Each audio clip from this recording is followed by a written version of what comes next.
Previously on Alan Wake, Alice has been kidnapped. Alan, please help me. Alice? You'll do exactly what I say if you ever want to see your wife again. I can't tell anyone except my agent Barry. Damn it, Barry, they'll kill her! You're my best friend, and I'm worried that you're not right in the head. The ransom is a manuscript I supposedly wrote that's coming true before my eyes. It happened just the way it was on that page. So dark. I have found only a few scattered pages. I want the entire manuscript. The deadline is in 2 days. I found Mr. Wake's pages. Good girl. How the hell did she get her hands on the manuscript anyway? I don't know. She's resourceful. I told you were too hard on her. Listen, I found out all sorts of interesting stuff while I was digging around. Yeah. Mr. Wake, it's Sheriff Breaker.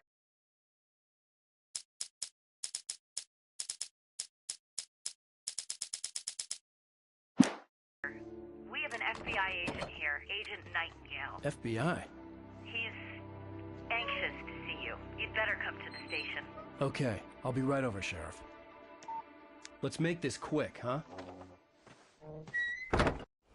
Help you folks? Name's Randolph. I'm the manager.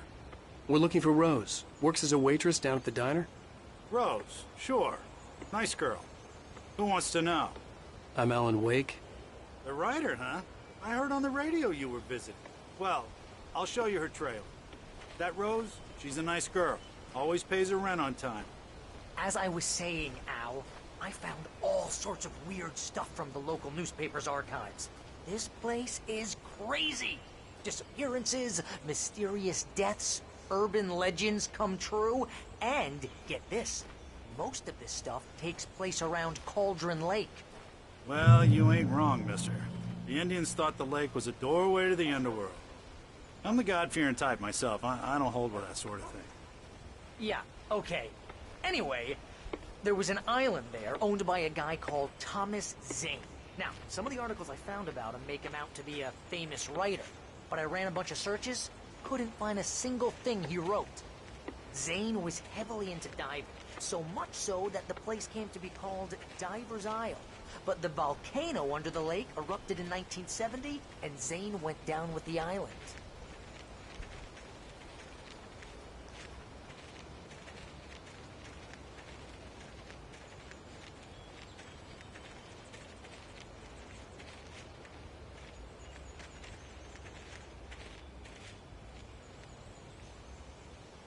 It gets better.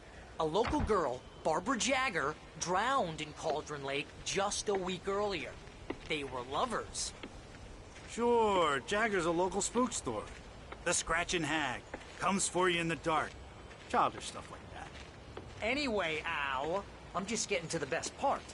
All of the articles about this stuff were written by Cynthia Weaver. I asked around, and she's that crazy bag lady you met. What, the lamp lady? She can be a little loopy, but she's not homeless or anything. Yeah, anyway, she knew both Jagger and Zane before they both died, and she had some kind of a breakdown.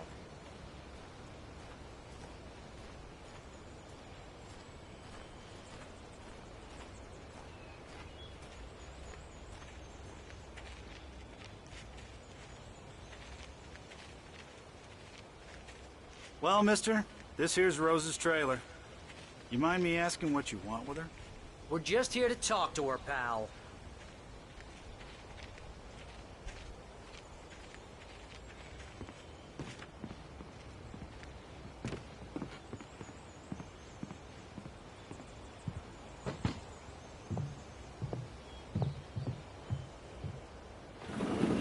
Welcome to... Oh dear, Mr. Wake.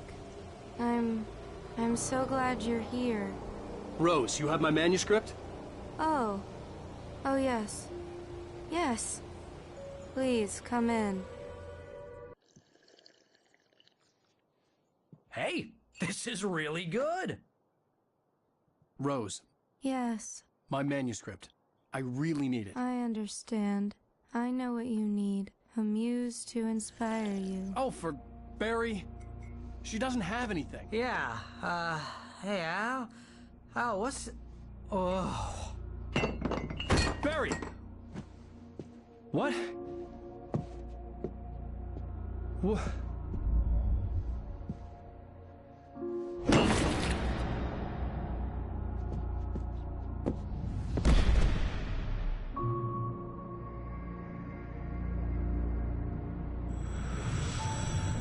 It's coming for you, hiding in my barber's skin.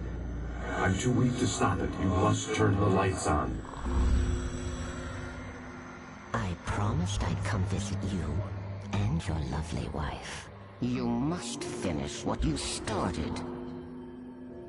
I insist. You must turn the lights on. Turn the light on. Back to work, boy.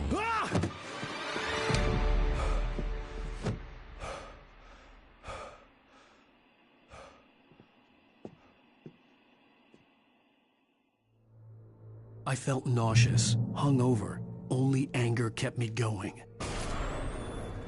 I can't tell reality from dream anymore, but it seems I have an imaginary editor to help me. She's an old woman in a funeral dress. I call her Barbara Jacker. She's very strict. I'm writing faster and faster. My manuscript is being heavily revised. The edits are getting very aggressive, and each day there's less of me and more of her. I hate it, but I know she's right. She promises me I can save Alice this way. She knows more of this than I do. About the complex incantation I'm attempting. About this place. She's worked with another writer under similar circumstances, Thomas Zane. The genre of the story seems to be shifting. It's turning into a horror story. I'm getting close. I can feel it.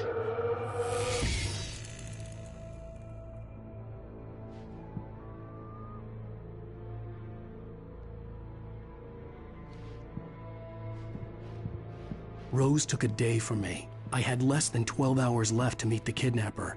All I could do was get Barry into the car, work something out once I got on the road.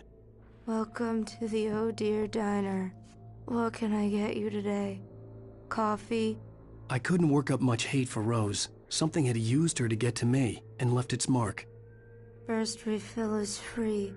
Milk and sugar on the counter there. Would you like to hear today's specials? Thank you. A nice day. Come back soon.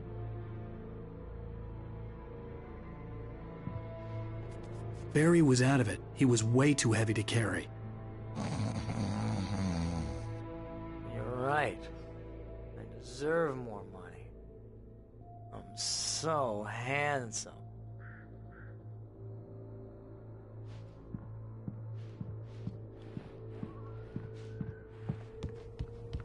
My gun and flashlight were gone. I'd have to find a way to get Barry into the car as quickly as possible. There was no time to waste. Mr. Randolph liked Rose. That little smile she had. How she was still sweet when life had tried so hard to make her bitter. It wasn't any of his business what she did in her trailer. But those strangers, the writer and his smart-ass sidekick, looked like trouble. And they'd been in there for hours, way past her normal bedtime. He reached for the phone and called the sheriff's station.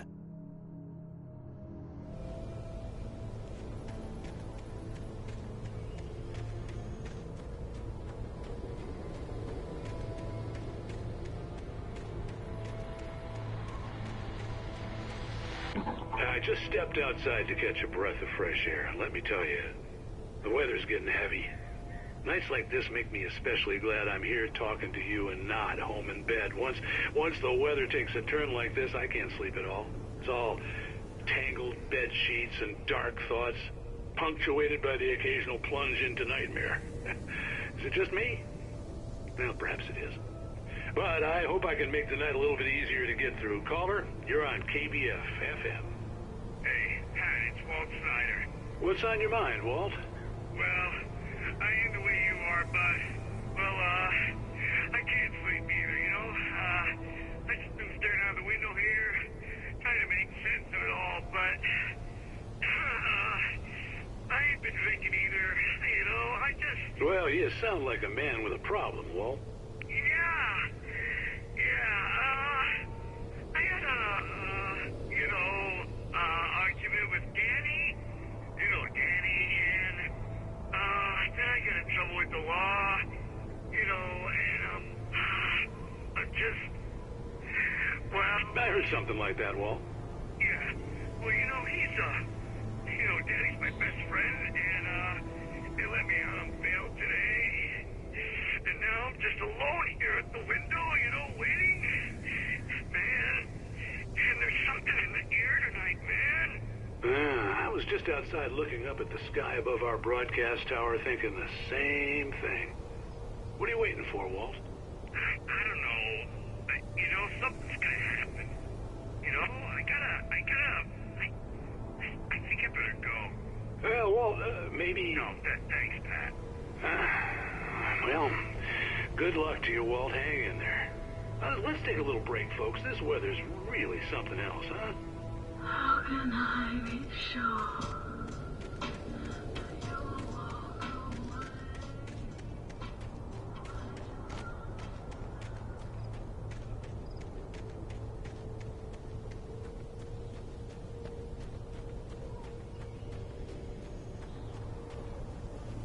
Oh, you're gonna get it now.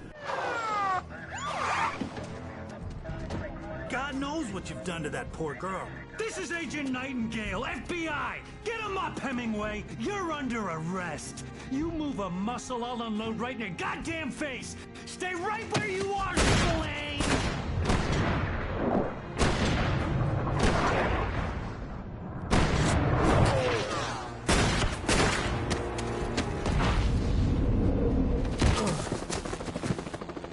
What are? I'm standing right here, you goddamn maniac!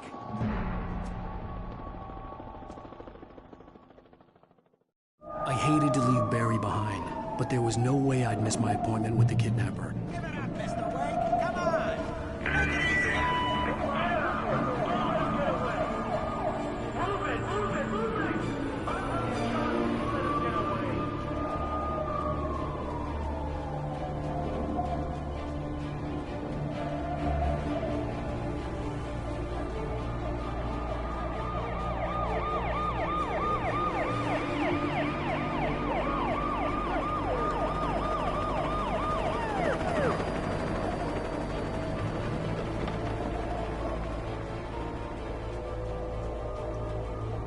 Stop running! There he goes! Okay, men.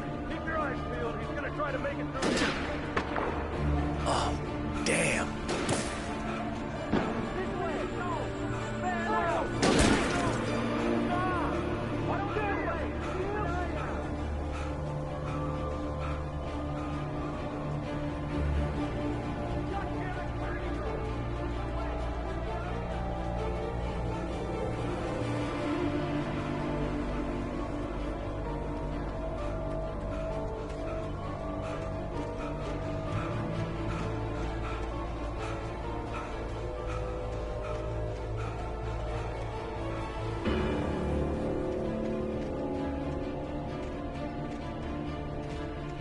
John! Come on, guys! We need to head him off! For decades, the darkness that wore Barbara Jagger's skin slept fitfully in the dark place that was its home and prison. It was hungry and in pain. It dreamed of its nights of glory when the poet's writing had called it from the depths and given it a brief, terrible taste of power and freedom. The rock stars had stirred it from the deep sleep the poet had sunk it back to in the end. When it sensed the writer on the ferry, it opened its eyes.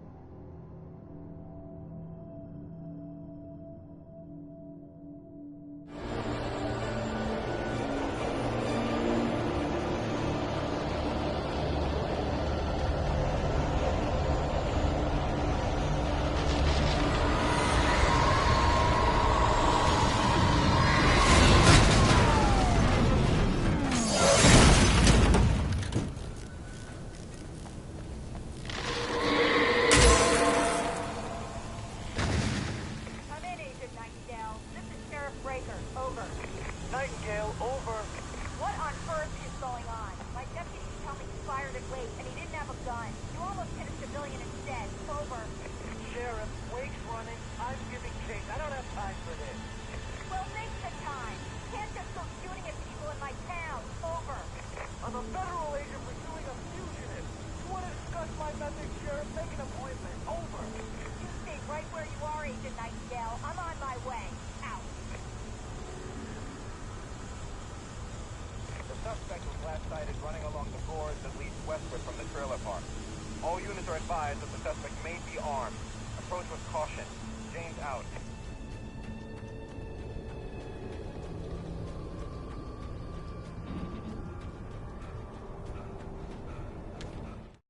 Rose didn't know how the strange old lady got in her trailer, and she looked wrong somehow. The woman showed her teeth in an approximation of a smile and traced a finger down Rose's cheek. "Pretty girl," she said. Rose felt as if she was falling asleep, but her knees didn't buckle. The crone spoke in a whisper, her words ice cold and dark in Rose's ear.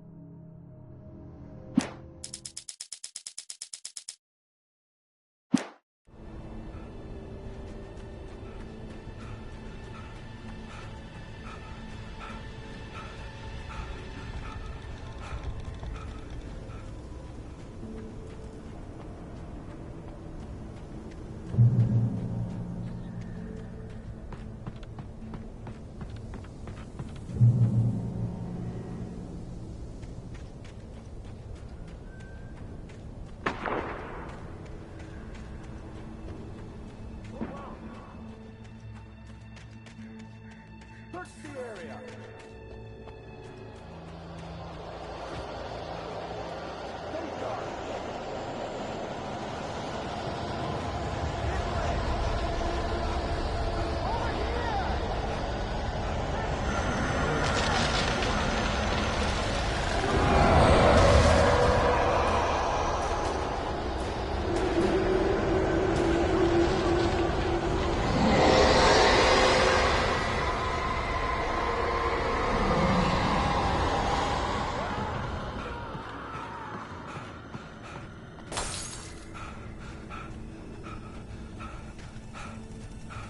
This horror was everywhere I went, circling me.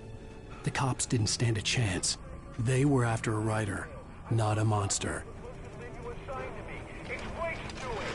Wait, are you seriously telling me that geek writer just took out my deputies? Are you kidding? I mean, have you seen this guy? He wears a tweed jacket. Over. He's the guy we're chasing. If it's not him, who then? Bigfoot? Over. I don't know yet, but I'm not in the habit of jumping to conclusions. That tends to come back and bite you in the ass. Out.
I could see the lights of the radio station in the distance.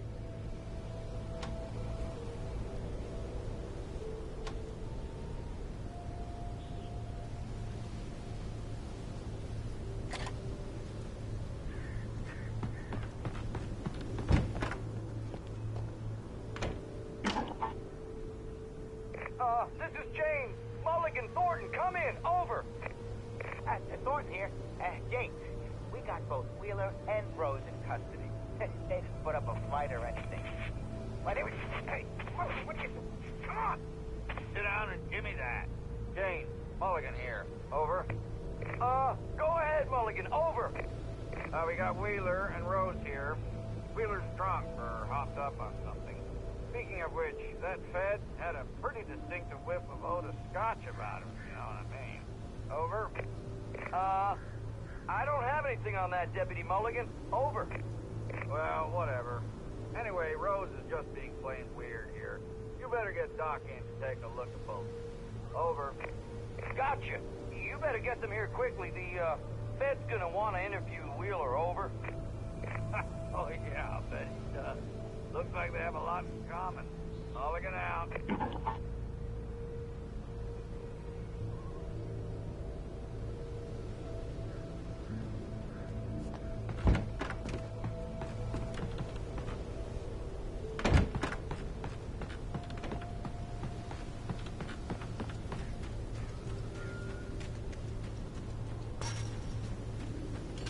I imagined that the broadcast tower in the distance was part of the local radio station. Maine seemed like a decent guy. Perhaps he could give me directions to the coal mine.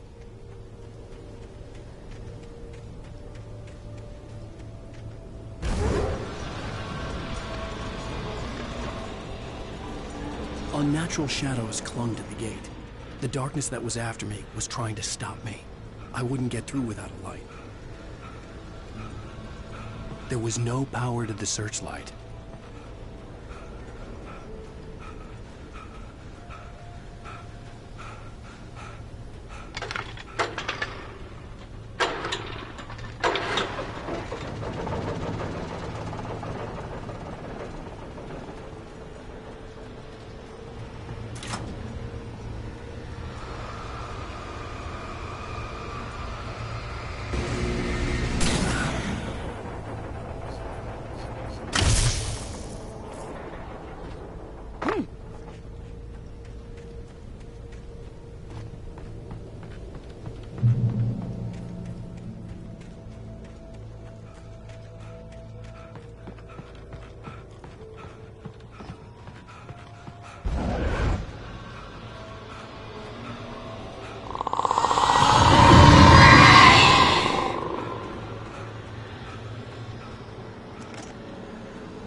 It took me a moment to recognize the flashbang grenades.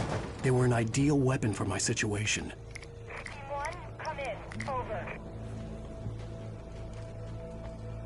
Team 1, this is Sheriff Breaker. Report. Over. Team 2, come in. I need a report. Over.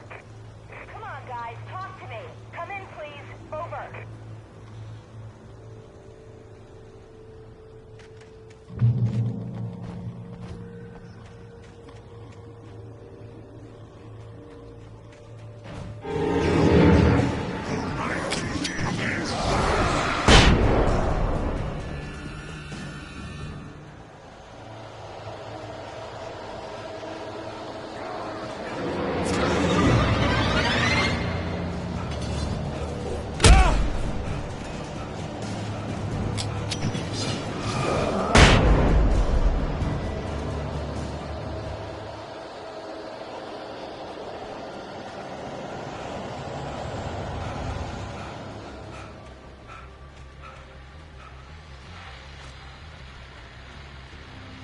And here's another call.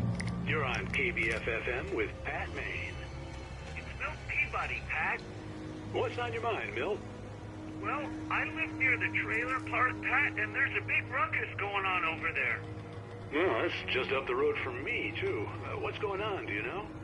I don't know, but there's a bunch of police cars there, lots of sirens, a helicopter buzzing around, and I think I heard some gunshots. Gunshots? Yes, sir, like from a pistol. So can you find out what's going on? Because it's just next door and they're popping off guns there. They're still shooting?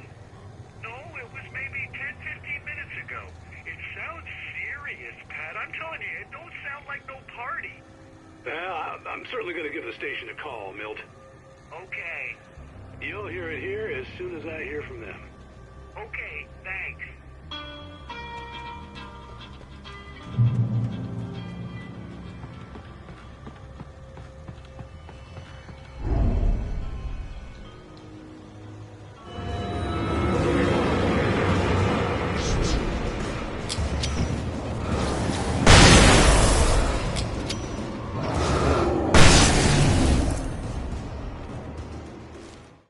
Touched by the dark presence, Rose was lost in a dreamland where everything was drawn in black and gray crayons.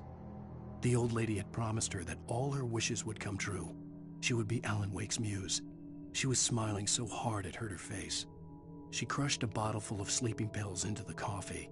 Deep down inside, she was screaming in terror.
Touched by the dark presence, Rose was lost in a dreamland where everything was drawn in black and gray crayons.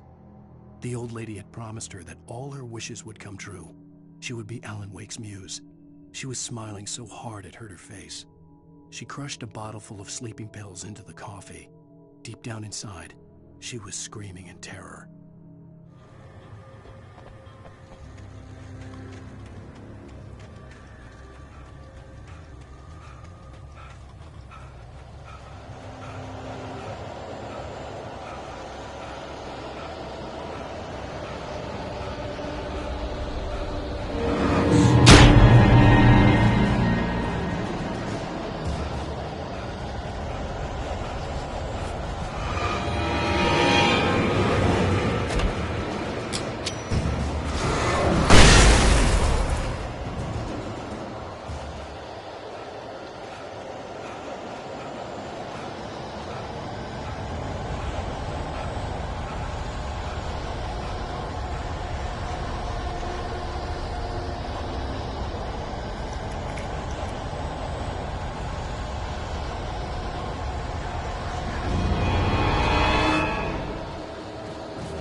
I hope Maine could lend me a car to get to the coal mine. Oh, why, hello, Lorna. What do you have for us? Well, I just don't see why the cops bothered with the trailer park. What do you mean? It's a trailer park. Of course you're going to have trouble in a place like that. I mean, what do you expect? The sheriff should be helping us normal citizens instead of those people. Well... You have to try to sort themselves out. I'm sorry, but my granddaddy settled in Bright Falls in 1911. Well, thank you very much for that compassionate viewpoint, Lorna. How can I be sure?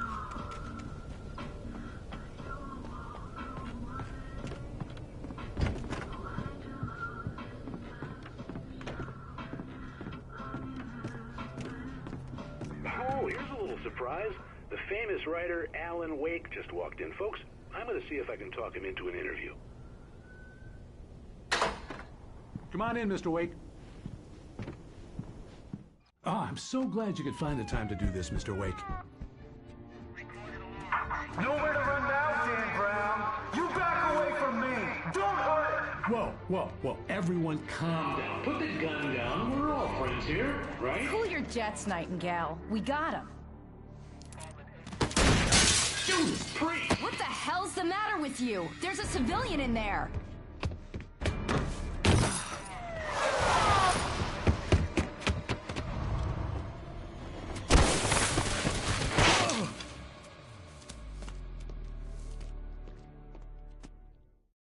I'll get you yet, even if it kills me. You hear me? You hear me? Be Lovecraft. I had fallen off so many cliffs it was ridiculous. That's what you get for naming a book The Sudden Stop. It was probably good I hadn't had the chance to tell Maine where I was going.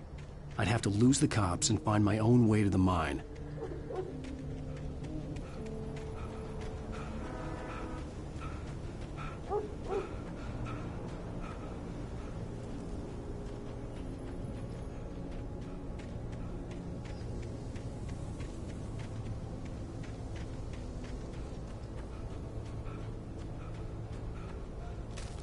Nightingale stared through the broken studio window into the dark woods.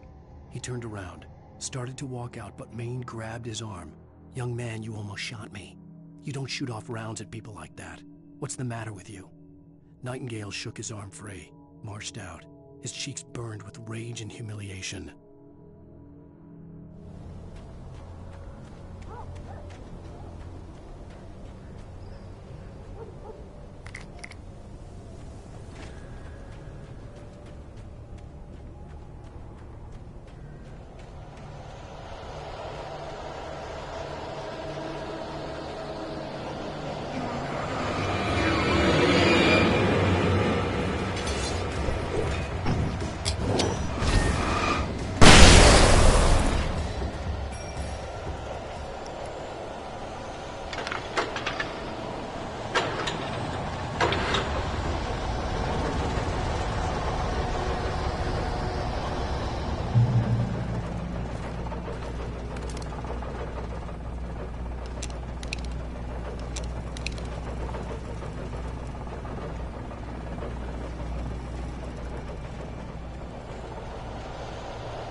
Danny had stepped out, but what stumbled back in was something else. Something alien.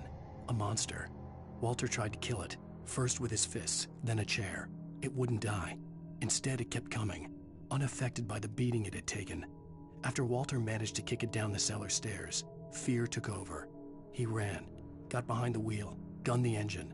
The booze wouldn't make him forget, but he knew he had to try.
There was no sensible reason for the power company work lights to be here.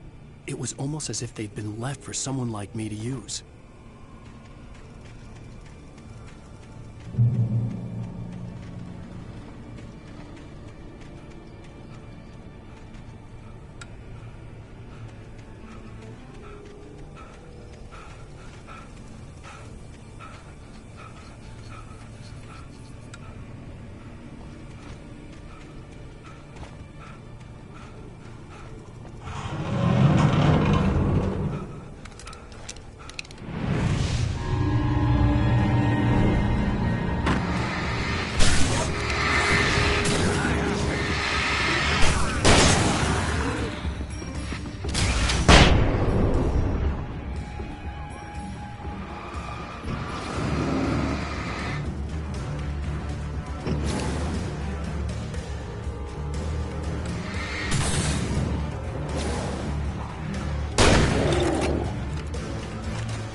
Sarah trusted her gut, and her gut said Agent Nightingale was an asshole.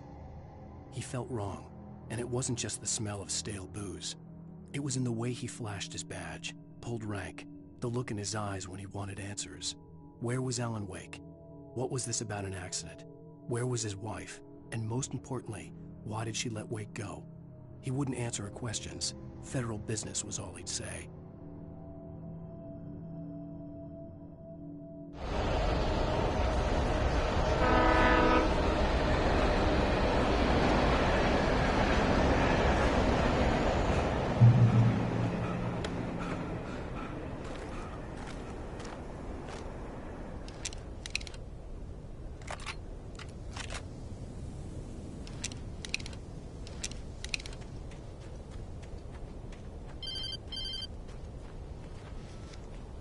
Hello?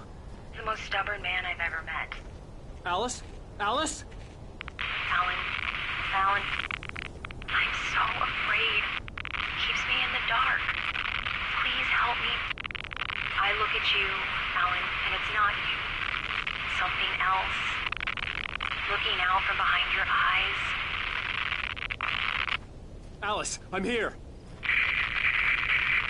I'm so alone here. It's all gonna go to hell. You need to be careful. Cooperate. The connection had been terrible, but that wasn't the only thing that hadn't been right with the call. She sounded wrong somehow, but she had called me.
The pipe wrenched itself loose from the bridge's steel framework. Wrapped in darkness, it floated in midair, twitching.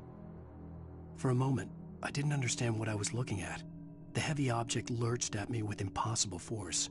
I threw myself out of the way, but just barely. When I turned my flashlight on it, it shook in a dark rage before it flew at me again. I could see a railway bridge up ahead, and a warehouse of some sort on the opposite shore. I hoped I could find a car from there.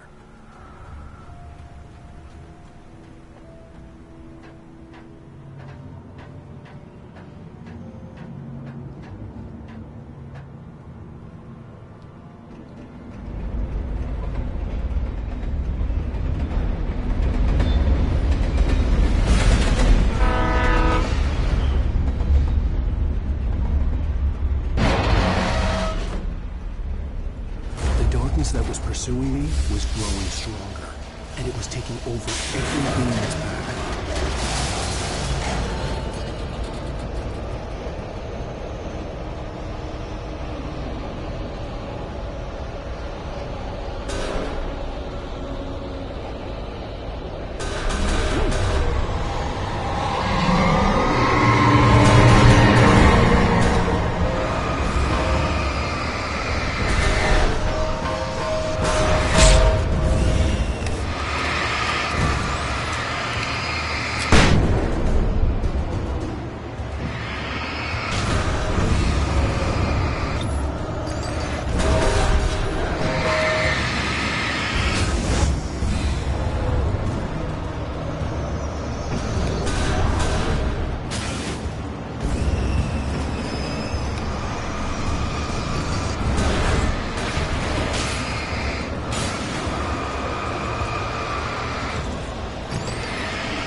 Even after all this time, hearing the Night Springs theme caused a surge of conflicting emotions in me. It'd been my first real writing gig. Barry had known a guy who knew a guy, and suddenly I'd been a semi-regular writer on the show. I'd always been ashamed of the job. Felt it was trash. I'd wanted to be an artist, a novelist. I'd been naive back then. It had taken a long time to learn to be proud of the work.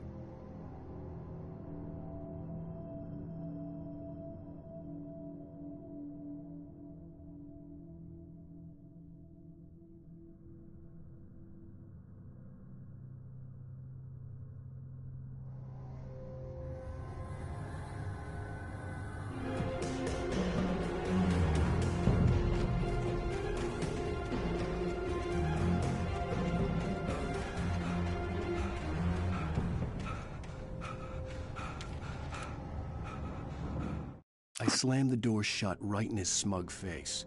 He pleaded for me to open the door. True to form, the asshole actually thought I would obey. I had no sympathy left, no guilt either, not for him. I took a moment to savor the scream. I bet I had a smile on my face. It was all that I had time for. The dark presence was inside the lodge with me.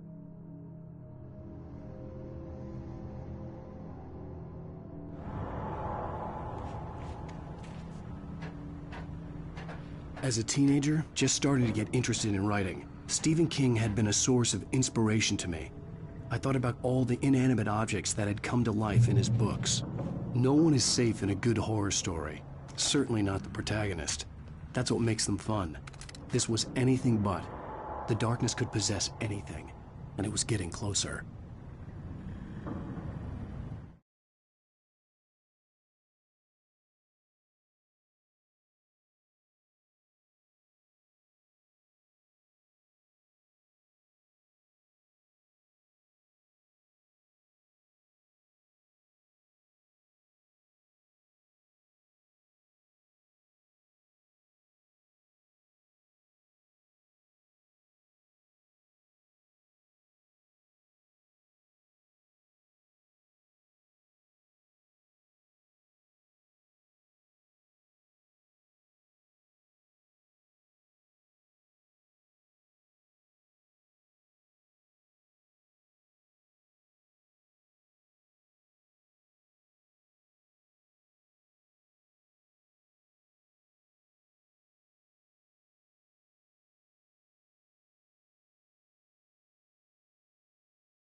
In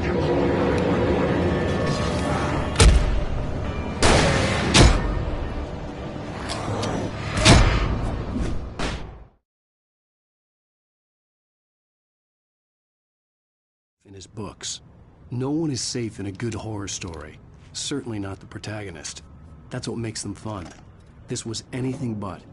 The darkness could possess anything, and it was getting closer.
We take the facts of our existence for granted, unaware that they are merely a thin veneer of desperate self-delusion, covering a vast cosmos of madness and horror. All too often, the stars are right. In Night Springs. Tonight's episode, A Family Occasion. Journalist Alvin Derleth's trip to study the local customs of an insular community in Night Springs has been less than successful. Until tonight. Well, I'm glad you changed your minds about this. Ancient customs, local mythology. My editor loves this kind of stuff. Well, Mr. Derleth, we don't want to feel like we're on exhibition. But you have demonstrated the seriousness of your intent. Oh, I am serious. Really, just do your thing. I'll stay out of your way and observe. Actually, I thought you could assist us. I'm afraid we are a man short. It would provide you with an intimate perspective. Could I really? Of course, Mr. Derleth. Well, I guess that's the least What would I have to do? Oh, here. Let me show you with a kiss.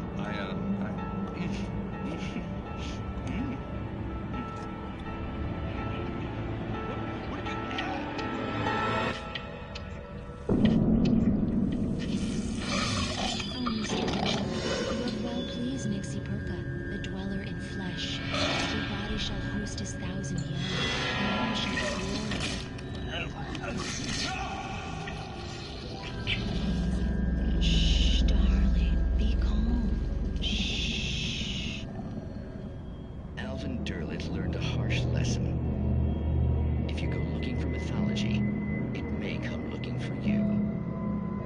And such quests always bear fruit. Night Springs.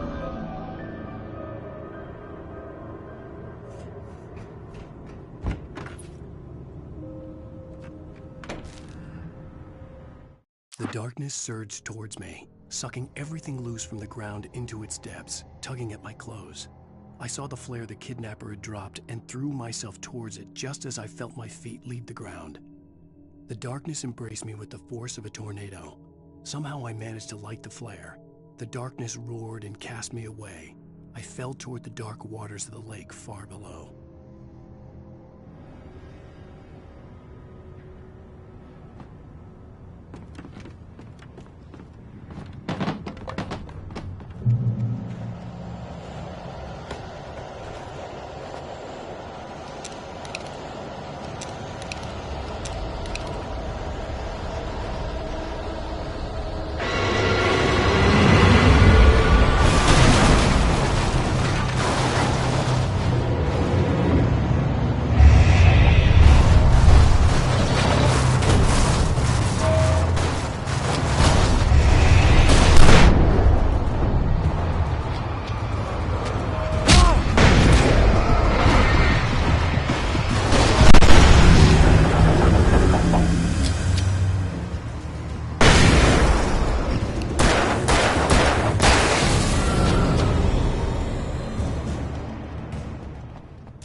never been this glad to see the sunrise. I had a couple of hours to get to the coal mine.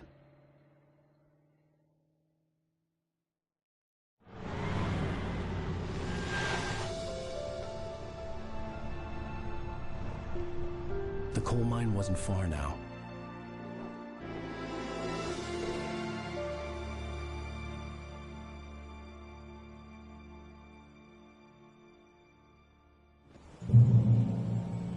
Today, I would meet the kidnapper, and he would give me Alice. I wouldn't give him any other choice. A drowning man will clutch at a straw.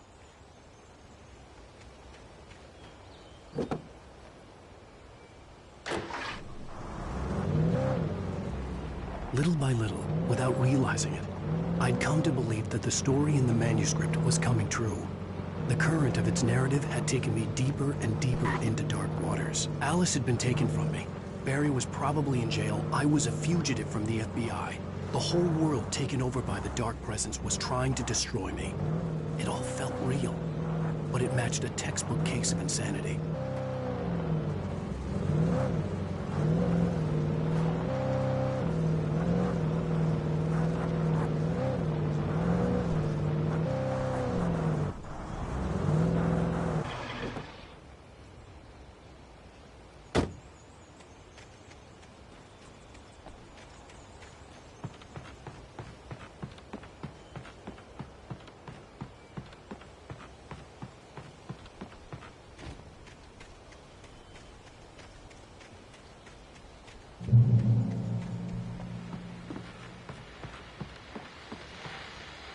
This is Pat Maine, and you're listening to KBF-FM. Folks, I want to apologize for kind of abandoning you to that looping music track last night, but I was detained.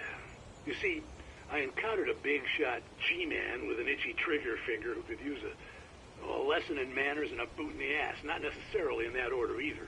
Now, folks, I know I'm not being very informative here, and I apologize for that. I really should just keep quiet, but I'm just so peeved right now, because some people just shouldn't be carrying badges. I'm just glad that our Sheriff Breaker was there to straighten things out.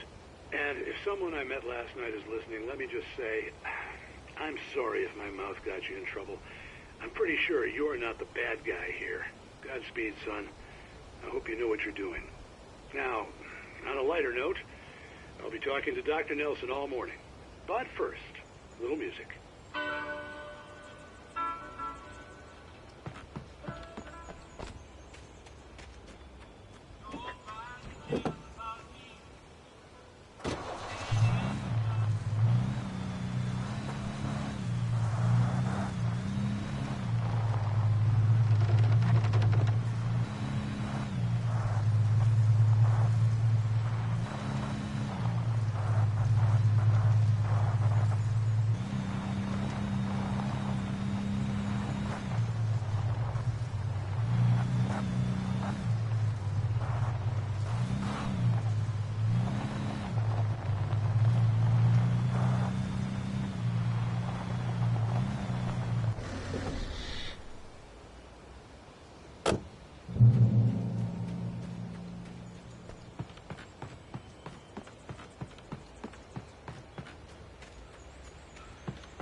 Welcome back to KBF-FM.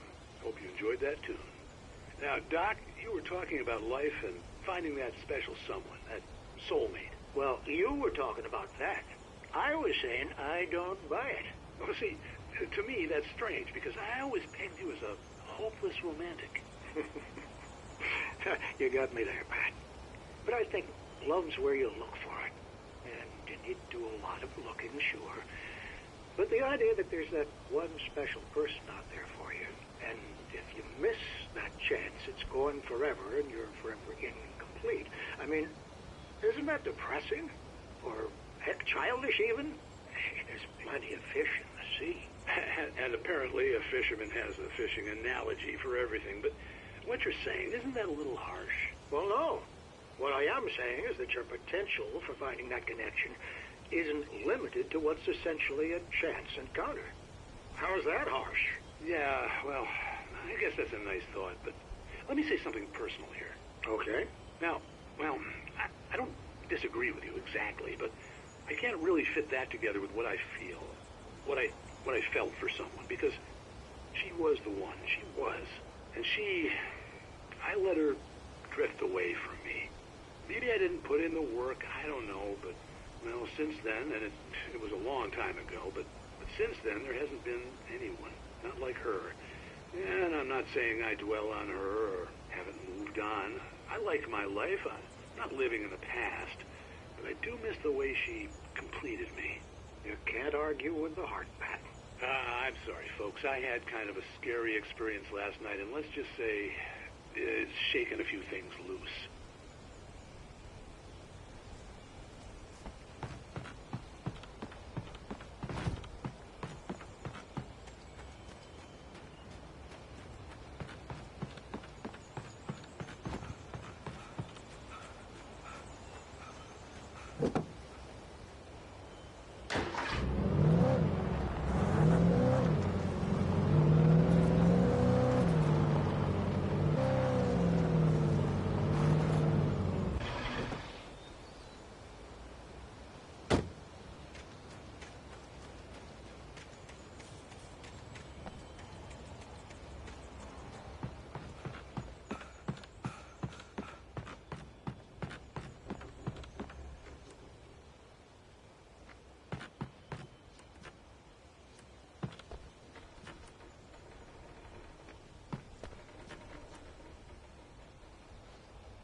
For Mott, spying on the writer on the ferry had been a disappointment. His boss had made Wake out to be something special, but Mott hadn't been impressed. He'd gotten a good long look at the wife, though, and he liked what he saw.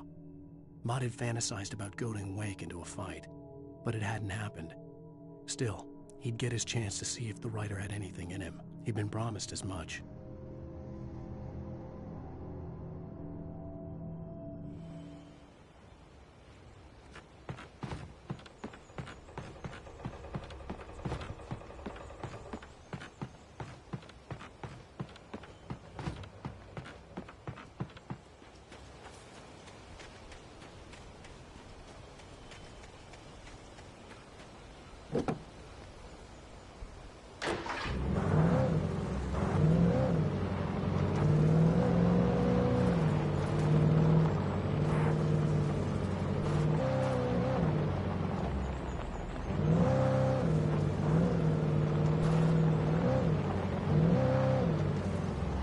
I was early. I was supposed to meet the kidnapper at noon in the main building. The coal mine was quiet. It was a museum now.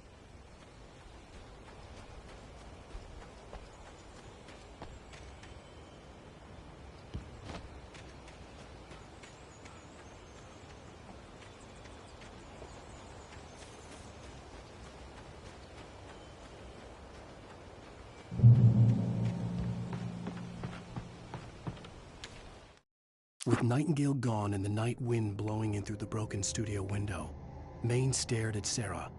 The sheriff looked away. Maine's voice shook with barely controlled anger.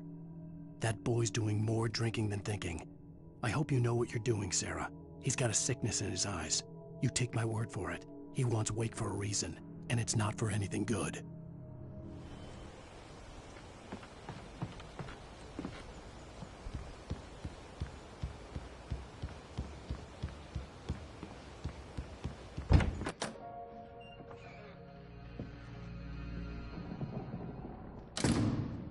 I didn't want to go outside.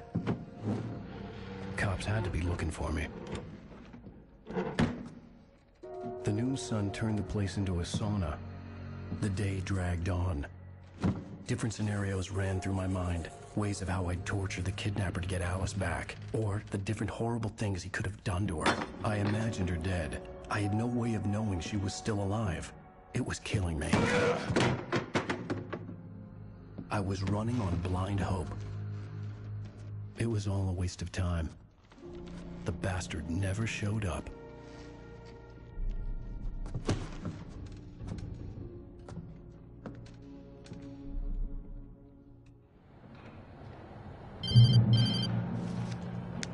Wake!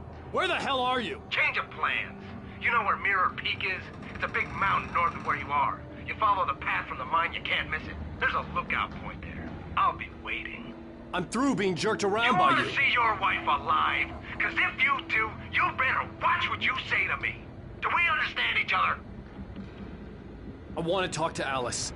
Yeah, and I want the manuscript. Don't keep me waiting, Wake. Hello? Hello! Ah! I'm gonna kill him! I had to get to Mirror Peak.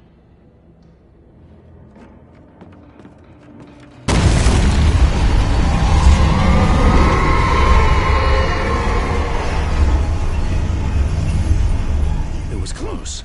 Maybe closer than ever before.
When Thomas Zane fell for Barbara Jagger, it happened fast. She was young, vibrant, and beautiful, full of life. He had never been a very happy man, and without any seeming effort, she had changed all that. Zane felt good for the first time in his life. Everything she did was another piece of a jigsaw puzzle he hadn't even known he'd been missing. And best of all, she made the words flow, strong and sharp. She was his muse.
The only way to reach the hillside ahead was to go through the building. I had to find a way to avoid electrocution.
Some of the Taken retained echoes of their former selves, but these were just the nerve twitches of a dead thing.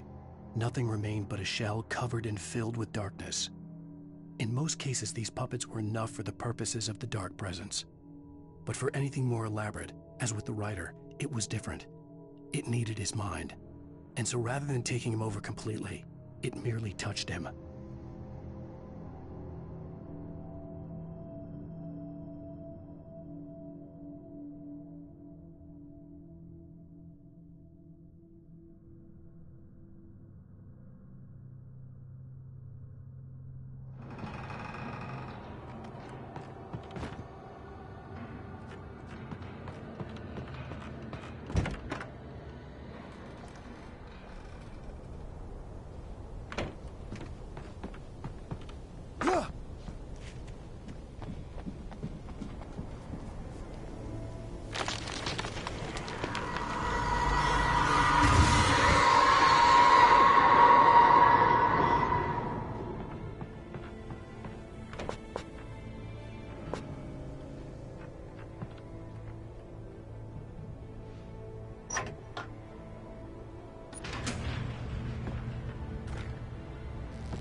There was no way the flashbang grenades were Standard Power Company equipment.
Some of the Taken retained echoes of their former selves, but these were just the nerve twitches of a dead thing.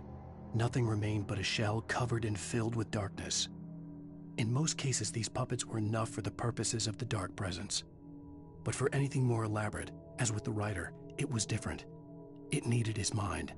And so rather than taking him over completely, it merely touched him. I stared through the bars of the jail cell. Barry stood behind me, swaying on his feet, looking as ill as I felt. Agent Nightingale stood on the other side of the bars with Sheriff Breaker. Nightingale had a stack of manuscript pages in his hand. He seemed unhinged as he gloated. "Well, I've got you now, Raymond Chandler. It's all here, all the evidence, including conspiracy to murder a federal agent."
I had no real plan. I was going to give the kidnapper all the manuscript pages I had for Alice. If that wasn't enough, I'd hold him at gunpoint and make him talk.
The dark presence was moving ahead of me in the same direction I was going. A cold feeling settled itself in the pit of my stomach.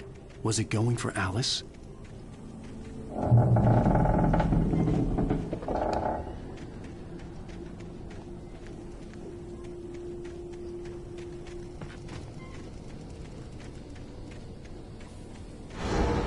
The graveyard shift may cause cancer.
I lifted the page in front of my eyes and read it. In it, I lifted the page in front of my eyes and read it. In it, I lifted the page in front of my eyes and read it. In it, I lifted the page in front of my eyes and read it. In it, I lifted the page in front of my eyes and read it. In it, I lifted the page in front of my eyes and read it.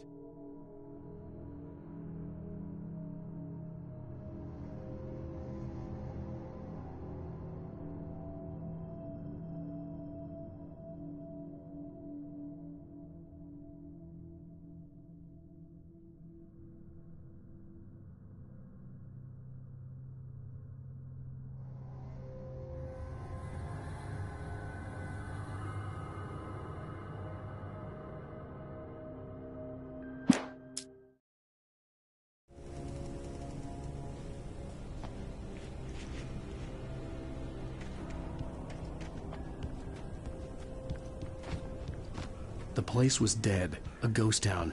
Had been for decades, maybe a century.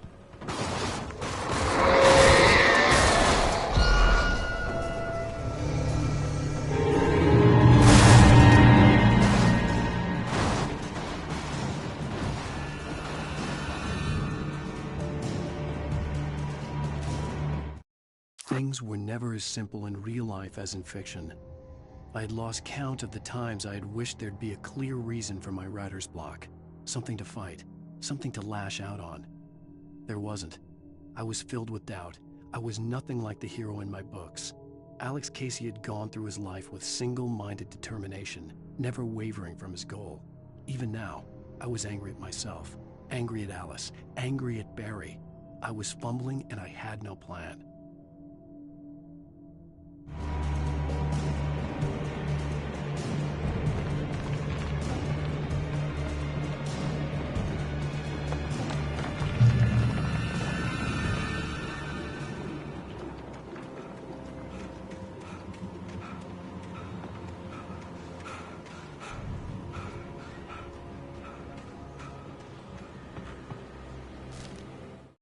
Doc sat down heavily.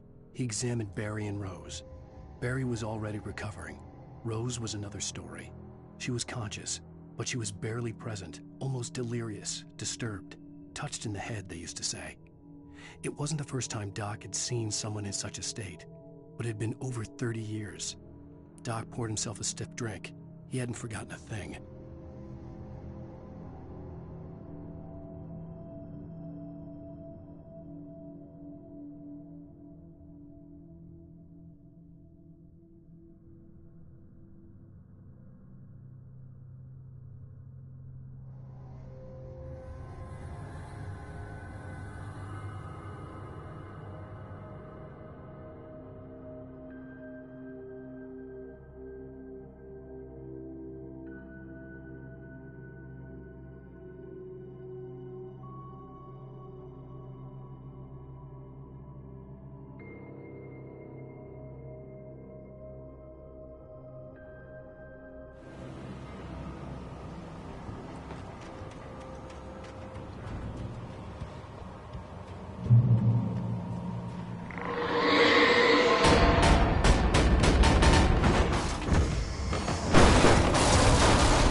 I needed a key for the door.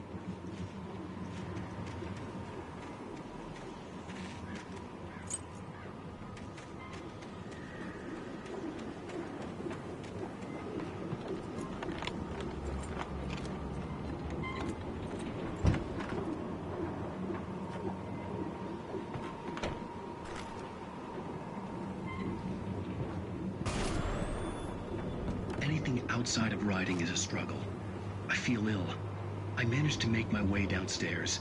There's a shoebox filled with books and papers by Thomas Zane. It's very hard to focus, but I managed to read some of it. He's a poet, and a good one. He writes of muses and creators summoning fabulous things from a magic lake, using his powers to shape the world of a realm of gods and dreams and demons, dark things that wait for a chance to slip through, wearing the flesh of men as disguise. Zane writes about himself, his girlfriend being taken over by a dark presence, about growing scared of the lake. Zane believes it's a mirror to the gaping void of darkness above, where some Lovecraftian presence lurks. I crawl back upstairs. I'll borrow these things for my story. They ring true. They fit.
The kidnapper had sent me a text.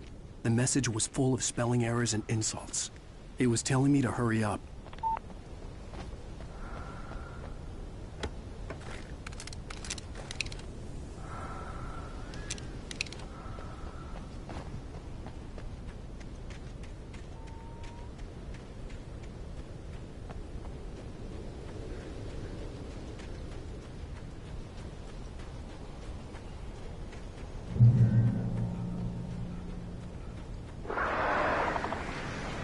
Birds.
Without warning, the headache stabbed at my brain.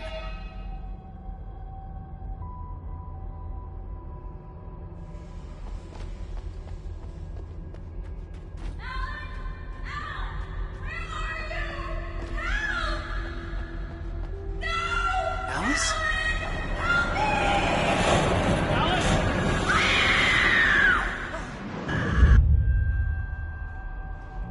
I'm losing it. I gotta get out of here. The hunters were big, thick-set men, confident and at home in the woods. They were feeling good, running on beer, ghost stories, and camaraderie late into the night. It did them no good. as they were taken by the dark presence, sucked deep into a darkness far worse than any ghost story they ever told or heard.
Even behind the closed doors and curtains of his grimy room at the Majestic, the local motel, Nightingale could feel the locals' eyes on him, the unrelenting pressure of their judgment.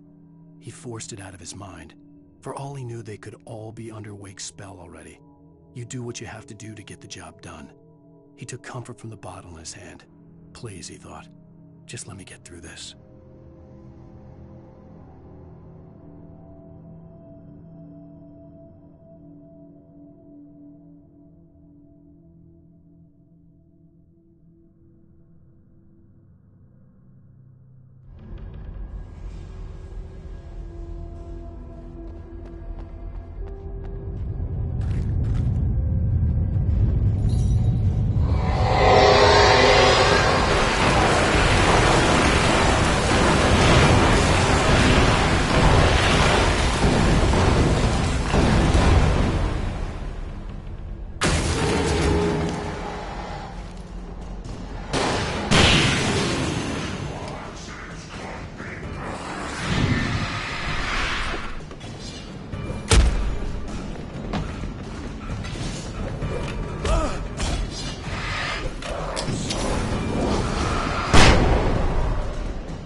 I'd have to make my way up this mineshaft in order to go on. Maybe the machinery could help me with that.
Lightning flashed behind the windows of Cauldron Lake Lodge. Tor Anderson laughed and held the steel hammer above his head. Nurse Sinclair was trying to calm him down without success. Tor grinned madly and shouted, "My hammer's up. Here's a friendly poke from Molnir, wench." He brought the hammer down with all his might on Sinclair's head. "We're on a comeback tour, baby."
Great. Another cable car. Just great.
Mott had checked all of Stucky's rental cabins. There had been no sign of the Wakes. It was dark when he'd found their car parked at the end of the road by Cauldron Lake. It made no sense. They must have taken a wrong turn, but there was no sign of them, and the car had been there for hours already. Frustrated, Mott stood on the rotten ruin of the footbridge that had once led to Diver's Isle before it sank beneath the waves years ago. The boss wouldn't be happy.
I could see Cauldron Lake. I thought I could make out the spot where the island and the cabin had been.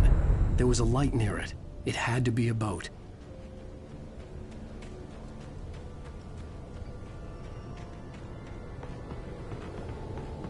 I was close now. I had to get there fast. I dreaded what I would find. I tried to hold on to Alice, but her form melted away. I was losing control. Dr. Hartman stood in her place. I wanted to hit him, but my arms were jelly. He smiled. It was a reassuring smile, and I hated him for it. I had to give you a sedative. Don't fight it. You went through another rough period. Right now, it's very important that you stay calm. We don't want you to have another episode. You're a patient at my clinic. Have been for a while now.